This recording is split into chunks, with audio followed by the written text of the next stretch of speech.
कहते हैं अत किसी भी चीज़ की अच्छी नहीं होती, बस वैसा ही कुछ चंद्रमा के साथ हुआ।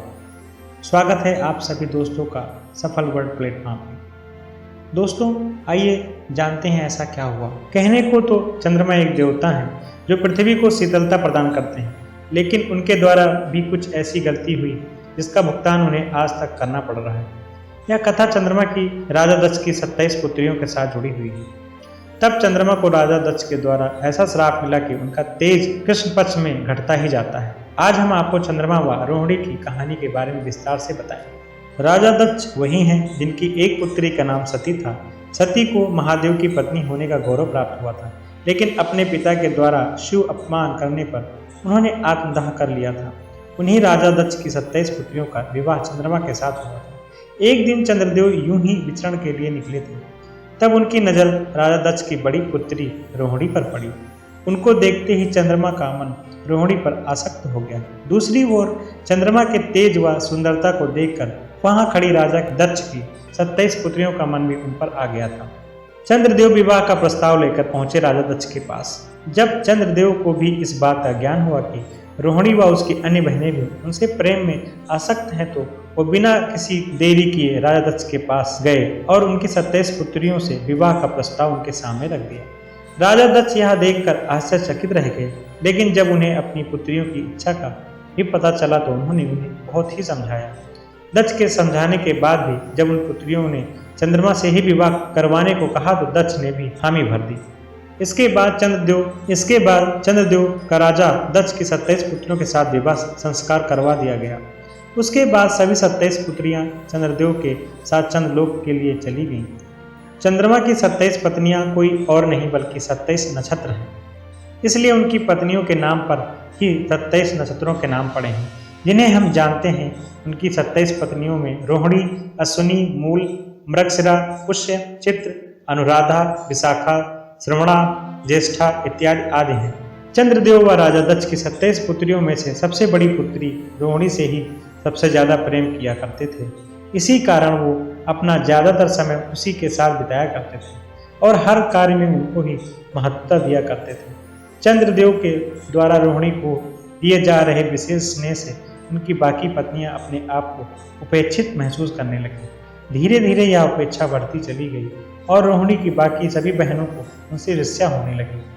चंद्रमा के द्वारा उनके साथ किया जा रहा यह व्यवहार उन्हें सहन नहीं हुआ और वे सभी पुनः अपने पिता राजा दक्ष के पास चली गईं। राजा दक्ष से की गई चंद्रमा की शिकायत राजा दक्ष अपनी सभी पुत्रियों को इस प्रकार अचानक आगमन से चौंक गए और उनसे इसका कारण पूछा। तभी सभी ने अपने पिता के सामने पूरी बात बेहिचक बता दी और इसका समाधान निकालने को कहा।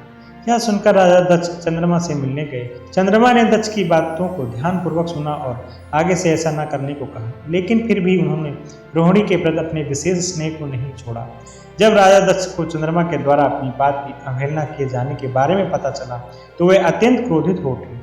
उसी क्रोध में उन्होंने चंद्रमा को श्राप दे दिया, तुम्हें अपने जिस रंग, रूप और तेज पर इतना अभिमान है वह अब नहीं रहेगा। राजा दक्ष के द्वारा चंद्रमा को क्षय रोग से पीड़ित रहने का श्राप मिला, जिस कारण चंद्रमा का तेज हमेशा के लिए चला गया।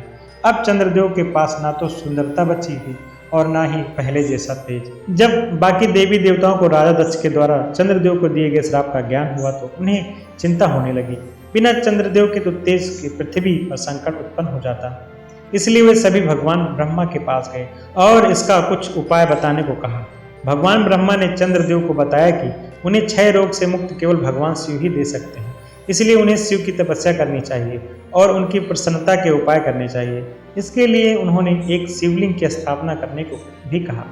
मान्यता है कि 12 ज्योतिर्लिंग में सर्वप्रथम ज्योतिर्लिंग सोमनाथ की स्थापना चंद्रदेव के द्वारा ही की गई थी। भगवान शिव को प्रसन्न करने के लिए उन्होंने गुजरात में सोमनाथ ज्योतिर्लिंग की स्थापना की थी। इसके साथ ही उत्तराखंड के रुद्रप्रयाग में चंद्रशिला पहाड़ी पर भी चंद्रदेव ने शिव की तपस्या की थी, इसीलिए ही उसका नाम चंद्रशिला पड़ा। चंद्रमा की भक्ति व पश्चाताप देखकर भोलेनाथ प्रसन्न हो गए और उन्होंने चंद्रमा को दर्शन दिए। उन्होंने चंद्रमा से कहा कि चूंकि वे राजा दक्ष के द्वारा दिए गए श्राप को पूर्णतया विफल तो नहीं कर सकते, लेकिन वे इसके प्रभाव को अवश्य ही कम कर सकते हैं। इसलिए उन्होंने चंद्रमा के तेज को 15 दिन घटने और 15 दिन बढ़ने का आशीर्वाद दिया। और क्षय रोग के प्रभाव से मुक्ति दिलाई। इसी कारण आज तक कृष्ण पक्ष में चंद्रमा का तेज लगातार 15 दिनों तक घटता जाता है और अमावस्या को यह तेज पूर्णतया समाप्त हो जाता है और फिर शुक्ल पक्ष में यह तेज 15 दिनों तक बढ़ता जाता है और पूर्णिमा के दिन अपने शिखर पर होता है। इसके साथ ही भगवान शिव ने चंद्रमा को अपनी जटाओं में धारण कर उनके मान सम्मान में वृद्धि की।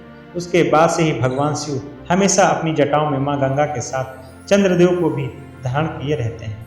दोस्तों, अगर ये छोटी सी कहानी आपको अच्छी लगी होगी तो प्लीज़ कमेंट करिएगा, लाइक करिएगा और हमारे चैनल पर अगर नए हैं तो इसे सब्सक्राइब करना बिल्कुल भी मत भूलिएगा। Thank you so much.